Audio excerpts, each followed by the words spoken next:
Welcome back, everyone. I'm Caleb Dennison, and maybe it's because I'm a child of the 80s, but this product gives me serious cloak and dagger vibes. I mean, it looks like the kind of briefcase that would hold secret files or some kind of specialized hacking system. This briefcase 100% looks like the sort of thing you use to disable the time locks on a huge safe at Nakatomi Tower or something.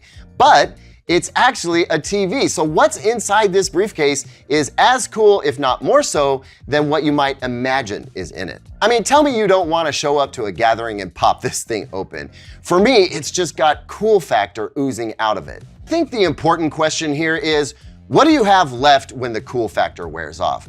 After all, once you've already surprised all your friends with what it is, what's left is what it can actually do. And that's what we're here for. What can, and maybe more importantly, can't, the LG StanbyME Go do? That's what we're here to find out, so let's get to it. Okay, let's go.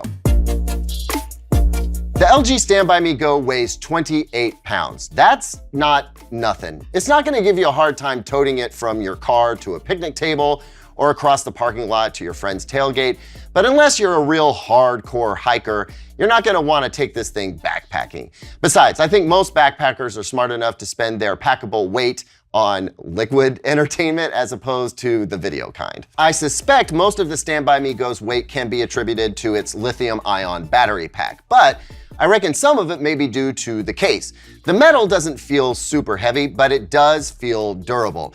I mean, this case isn't just for show and cool factor, it's designed to protect the TV and the batteries inside, and I get the feeling that it will do that very well.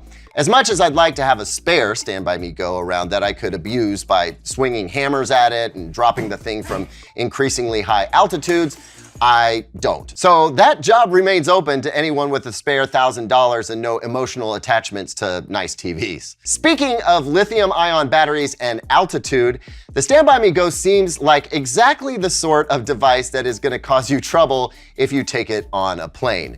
Maybe it's okay to forget that you packed a couple of little camera battery cells in your checked luggage, but imagine answering for this thing at the gate after it goes through the checked luggage scanner. I suppose you could treat it as carry-on luggage, but do you really want more of the TSA's attention in your life? Because this is going to definitely get that for you. I guarantee it. Besides, unless you're flying first class, this ain't fitting in the overhead bin or under the seat in front of you. So, you're not taking this thing to Puerto Vallarta. I mean, unless you're within driving distance to Puerto Vallarta. Come on, you know what I meant. But where could you take it? Well, we'll get to that in just a moment. Let's get through the rest of the important specs first. The StanbyME Go charges off a standard 2-prong power cable. These are easy to replace, so if you happen to lose it, replacing it is gonna be cheap. You just may not be able to get one in the perfect color match. Flip the 2 latches, open up the case, and you'll be greeted with the display laying flat in the bottom level. And behind that is the speaker system and a little reminder that Dolby Atmos is a brand now and not the name of a specific audio experience, but we'll talk about the actual audio pretty soon. Lift the TV panel and you'll find that it has a pretty remarkable range of motion. You can position it up high like this, settle it down low, and if you want to watch vertical videos, you can simply rotate it. The screen itself is a 1080p LCD touchscreen. So yes, you can control it like a giant tablet, but also LG includes a little remote with it so that you can use it just like the TV that it actually is. 'Cause it is a TV, right? I mean, I've been calling it that for a while. I've seen others call it that, but is it really a TV? Well, technically, no. It is not. It does not have a TV tuner built in. So if you wanted to post up in the parking lot and erect an antenna for the purposes of pulling down your local broadcast stations, well, that ain't happening, not without a separate little box. That is the only thing, though, that prevents this from being considered an actual TV. And that's by the FCC's definition of what a TV is, not my own. With the exception of the lack of a tuner, this behaves like an LG TV, and that includes LG's WebOS and all the apps and functionality that comes along with it. You can stream Netflix, use Apple AirPlay, play stored media, and even connect devices via HDMI. That would include a game console, which I think is a great idea. As for battery life, LG claims the StanbyME Go, just like the original StanbyME, will last on battery power for up to 3 hours.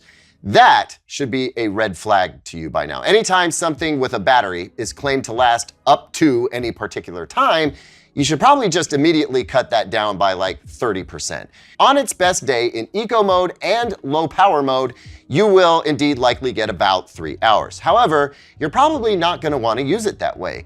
To get the best brightness from this TV, you'll want to run it in a high power mode, which will cut down the battery life significantly. That being the case, you might want to have some backup power available for longer viewing sessions. Okay, so now we come to what I think may be the most valuable portion of this review. How bright does it get? Well, before I get into telling you how many nits this thing can put out and then explaining what that actually means for you, let me please make you aware of the so-called outdoor TV market and what's going on with that whole thing. My experience with enjoying TV outdoors, specifically on outdoor TVs, stretches back a ways. It started with my first SunBrite TV review. That was 11 years ago. I really put that thing through the ringer. And then a little over a year later, I tried out another SunBrite TV.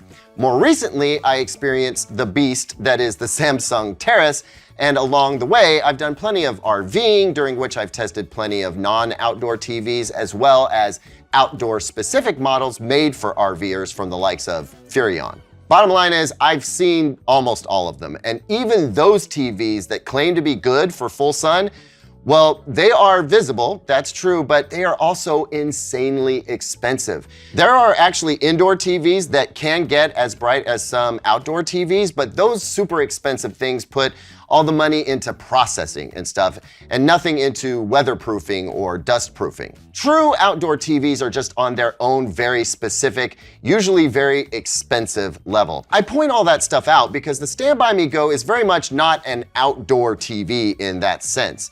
It's a portable TV that can go outdoors. I mean, I actually prefer that. This is way more flexible and useful to me than a fixed, always outdoors TV. But this also means that you need to take care to protect the StanbyME Go and maybe temper your expectations a little bit. Take it to the beach? Sure, just be prepared to vacuum out the sand. Taking it camping? Cool, just don't put it next to the cooler and expect it to handle a spilled soda very well. Taking it tailgating?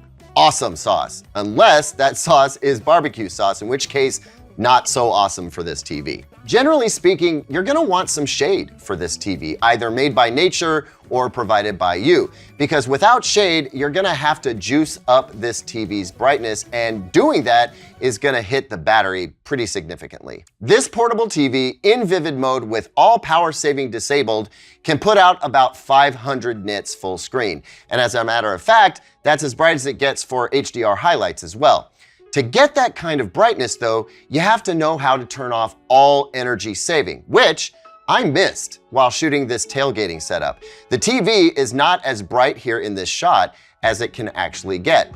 This shot though, on a slightly dimmer day, is more representative of what the StanbyME Go at its brightest looks like outdoors, unless it's a cloudless day with full sun. So while 500 nits is great inside, it's plenty actually, outside that's not enough punch to put up much of a fight against the brightest object in our solar system. No, not me, silly, I was referring to the sun, though I must admit I have been feeling very radiant lately. With a canopy, be that the 10x10 pop-up type or the stand of Douglas firs type, you're gonna see this TV just fine for about 2 hours or so, which leads me to my next point.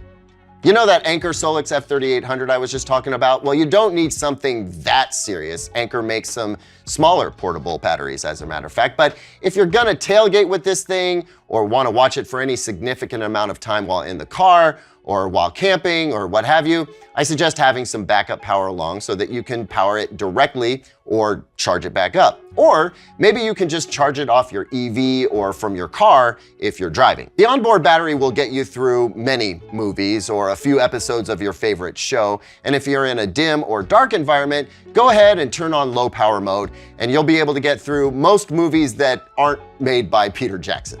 For extended fun, you'll need some extra power. I should also mention the StanbyME Go's onboard sound system is totally respectable. It's plenty loud for in-car listening or watching in a hotel or camping in a quiet place or even chill tailgating.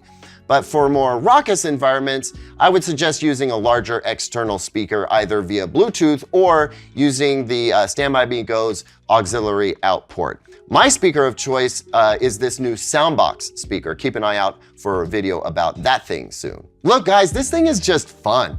I love it. I've had a blast playing around with the StanbyME Go. I think the most important thing for you to know is that even on an overcast day, it's still gonna be bright enough outside to challenge this and most LCD TVs for visibility. Plan to find this thing and yourself some shade for the best outdoor enjoyment. That's gonna extend your battery life too. Otherwise, there's no reason you can't take the StanbyME Go anywhere you want.